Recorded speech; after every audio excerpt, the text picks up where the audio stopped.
After divorce, I took my daughter back to my parents' home. My sister-in-law blocked me and my daughter outside the door. After I found out that my husband had a mistress, I divorced him without hesitation. I moved back to my mother's home with my daughter. My mother's house was very big. It's a villa, big enough to accommodate me and my daughter. I had thought that my family would comfort me and even help me fight back when they saw me being bullied. But I was wrong. When my sister-in-law saw me coming back for the first sight, she was smiling. "Welcome back. Why didn't you tell me earlier so I could go buy groceries?" The next second, her expression changed when she saw that I had several large boxes. "Nancy, why are you carrying so many boxes?" I took my daughter Annie and sat her down on the sofa. "Karen, Tom, Bill and I are divorced, so I'm moving back here to live for a few days. Don't worry. I'm just staying here for a few days. I'll find a house and move out soon." She suddenly raised her voice. "What? You're divorced? And you want to move back home?" "Yes, Karen, there are still many spared rooms at home. Annie and I just stay here temporarily. Is that okay?" She didn't respond, nor did she mention buying groceries and cooking. She immediately went back to her room. After a while, I put all my luggage into the empty room where I usually stayed and settled Annie down. Mom came back in a hurry. I guess Karen called her. I saw her anxious look and felt a little sorry for her. She must be very sad to know that I was divorced. So I didn't call them at first. I thought it would be better to tell them in person. "Nancy, are you really divorced from Tom?" "Yes, Mom, he." Before I could finish my words, my mother was spinning around the room emotionally. "How can you get a divorce? How can you get a divorce? Who is Tom? He is such a capable and rich man. How can you find such another man after you divorce him?" I felt very upset. After my mother came back, she didn't say a single word to comfort me. Instead, she spoke well of the cheating scumbag. "Mom, don't you ask me why I'm getting divorced?" She was stunned. "Why?" Tears fell from my eyes as I recalled the anger and grievance I felt when I found out that Tom was cheating on me. "Mom, Tom cheated on me. He used our money to support a mistress." I thought my mother would comfort me and curse Tom, but I didn't expect that she just said casually. "I thought it was a big deal, just a mistress. It's too common in society nowadays. Even poor men want to have concubines, let alone a man as successful as Tom. Nancy, you are just too stubborn. You can just turn a blind eye and let it go. Listen to me. Go back and apologize to Tom and remarry him. It'll be all okay. And you two can continue to live your life well." I couldn't believe that this was what my mom could say. She was my biological mother. Her daughter suffered such a great injustice, but she didn't even try to comfort me nor help me fight back. Instead, she asked me to compromise and apologize. I was so sad that I stopped talking to her. I fell on the bed and fell asleep. When I woke up, it was already night. My daughter also fell asleep next to me without even a blanket covering her. I quickly covered her with a blanket and got up to look for something to eat. As soon as I reached the door, I heard people talking in the living room. "Did she really divorce Tom?" Karen asked. "Yes, I asked Tom." My big brother Tim replied. "Tom said that she was too strong all day long, and that he was just playing an act, but she insisted that he was cheating on her and wanted a divorce. She has been like this since she was a child. She never bows her head. It's time for her to reflect on herself." Mother said. "Mom, Tom said that as long as we convince Nancy to remarry him,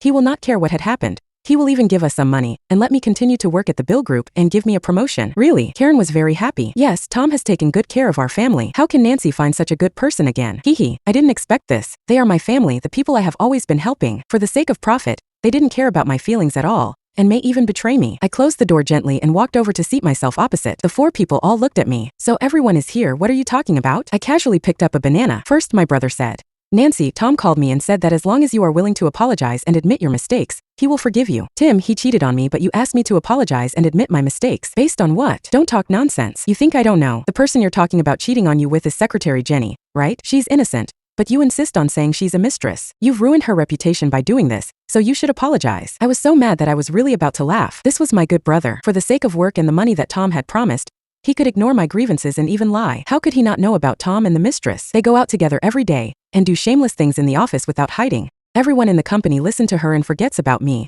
the real Mrs. Bill. I had video evidence. Now he wanted me to apologize to that mistress. It was totally unjust. They simply thought that if I divorced Tom, I would live in very misery. I may even ask them for help, but they were wrong again. What they didn't know was that I was the one who brought such a great success to the Bill Group over these years. Tom, who he thought he was. Just because he was entitled as the chairman of the board, he took himself as the owner of the entire company. Did they think I had no backup plans? After all, they were as stupid as Tom. All of them didn't understand me at all. Waiting for me to apologize to the mistress? What are you dreaming about? I didn't agree to apologize to the woman. The whole family was anxious. Karen said in a sarcastic tone. "Oh, there are so many people in this family, and the house is too small to hold us all. Honey, you have to work hard and earn more money. We still have to support Nancy and her daughter." While eating, my mother shed tears that couldn't be more fake. She put all the meat into the bowl of her eldest grandson, Max, Karen's son. Finally, I picked up some vegetables for Annie. "Annie, I'm so sorry. Grandma is not capable to make money, so I can't afford good food. You deal with it." After dinner, Mother gave all the peeled apple flesh to Max. "Hand Annie a few slices of apple skin." Annie looked at me pitifully. "Mom, I want to eat apples too." I picked up my phone and transferred $20,000 to my mother. "Mom, we're only staying here for a few days. I'll move out once I find a house. During this time,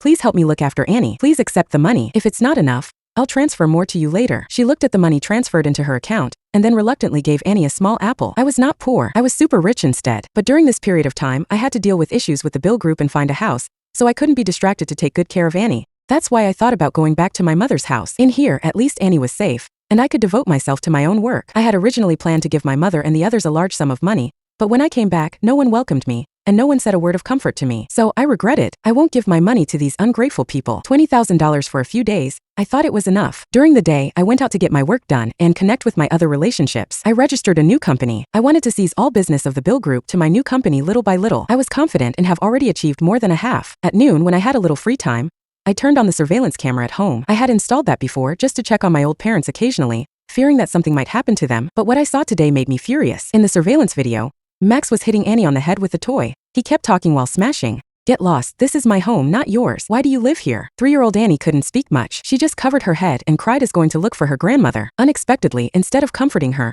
my mother pushed her to the ground. Cry, cry, cry, why are you crying? You are a money loser from another family. You are here in my house, but you dare to cry after snatching my grandson's toys. Max became even more arrogant after seeing my mother's attitude. He picked up other toys and kept hitting Annie on the head. I was furious. I spoke loudly to the monitor. Max, if you dare to hurt Annie again, I will throw you out immediately. When Max heard me talking on the surveillance camera, he was not afraid at all. Instead, he felt justified. Humph, my mom said this is my house, and she's going to throw you out. You are just a piece of trash that no one wants. After he said that, he kicked Annie hard in the stomach. Annie cried loudly in grievance. My heart ached. I could bear the injustice because they were my family after all. But not Annie. She was my daughter and she had no obligations to bear that family. I got home quickly. I saw Annie being left at the door alone and crying loudly. It was so dangerous. She was only 3 years old. What if she got kidnapped by bad people? They were so stoneheart that they even did such thing to a kid. I was so angry that my whole body was shaking. But at this time, Karen opened the door. She's being hypocritical. Nancy, I'm not blaming you, but you're a divorced woman with a kid. How can you find another man? Now Tom has said that he can forgive you, as long as you apologize. You should give in. I have already notified Tom,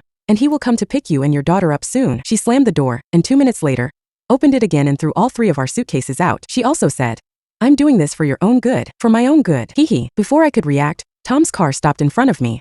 He sat in the driver's seat, stuck his head out, and looked at me in disgrace with pride. How is it, Nancy Harper? Can you still live without me? Forget it. Since we have been married for so many years, I can let that pass. Just go and apologize to Jenny, and I'm still willing to take you back. I glared at him, this piece of trash, who I caught with his mistress in our bed. He even shamelessly protected the mistress. It's because you're not gentle and virtuous, so Jenny came to help me release. She is an innocent girl who is kind enough to help me. Don't hold on to her. If I go after whores, aren't you afraid that I'll be infected by STD? Now that we had been divorced, he still insisted on asking me to apologize. Fuck off. I picked up a brick from the roadside and threw it at his luxury car. Waiting for my apology, he could be lucky enough if I didn't beat him to death. Seeing his beloved car being smashed, he got out in a hurry, pointing at me and cursing at me angrily. Nancy, this is what you are. Not gentle at all. That's why I'm looking for other girl. I'm giving you one last chance now. I'm doing this for Annie's sake. I don't want Annie to suffer with you. Don't be so stupid. I want the chance. Give me a month at most and I will bankrupt him. He thought that because I still held expectations on him, so when we divorced, I didn't request all his property and didn't fall out with him in front of everyone in the company. Just wait and see. I picked up a brick, but this time I didn't smash the car, because I smashed him directly. I hit his neatly combed head with a brick. Immediately, he covered his bleeding head and started screaming. Nancy, you deserve it. You deserve that even your own family dislikes you. You are a shrew. Yes, he is right, I am a shrew. I hit him in the head and he ran faster than anything else. I looked at the gate of the villa in front of me, thinking about all the subsidies and contributions I had made to the family over the years. Sadness slowly filled my entire heart. It was such a cold day, but they just kicked me and my daughter out of the house without showing any mercy. Since they didn't consider me as a family member, there was no need to leave them this house. I silently took out my cell phone and made a call. A few minutes later,